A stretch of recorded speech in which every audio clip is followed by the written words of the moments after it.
চুপ্পু তো নির্বাহী প্রধান ছিল এবং তাকে যদি আপনি অ্যারেস্ট না করেন টাকা মানে উদ্ধার হবে কিভাবে?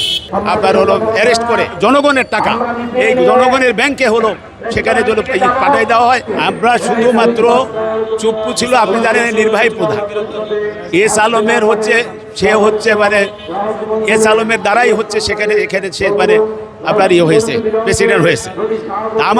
আমাদের কথা হচ্ছে চুপ্পু এর আগে কিন্তু ইসলামী ব্যাংকের বিভিন্ন চেয়ার হোল্ড করেছে, তখন থেকেই হলো মানে এই জনগণের টাকা আপনারা জানেন এর ম্যাক্সিমাম রেমিটেন্স যোদ্ধারা টাকা পাঠায় ইসলামী ব্যাংকে, প্রায় 70-80% মানুষ মানে টাকা পাঠায়।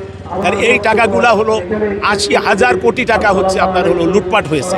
তার চুপ্পু তো নির্বাহী প্রধান ছিল এবং তাকে যদি আপনি অ্যারেস্ট না করেন টাকা মানে উদ্ধার হবে কিভাবে?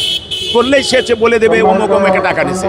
এই জন্য অনতিবিলম্বে তাকে হলো আপনার হলো অ্যারেস্ট করে এই মানে জনগণের টাকা এই জনগণের ব্যাংকে হলো সেখানে যদি পাঠিয়ে দেওয়া হয় এবং জনগণের টাকা তারা বুঝে পায়। কাদের নেতৃত্বে আমার তো অ্যাকাউন্ট আছে এখানে, 2টা অ্যাকাউন্ট আমার ওখানে, তাহলে আমরা হলো অ্যাকাউন্ট হোল্ডার, ইসলামী ব্যাংকের অ্যাকাউন্ট হোল্ডার। তা আমাদের টাকা আছে না, আমরা তো টাকা পাচ্ছি না। এই কারণে আমাদের একটা ফোরাম আছে, তাই না?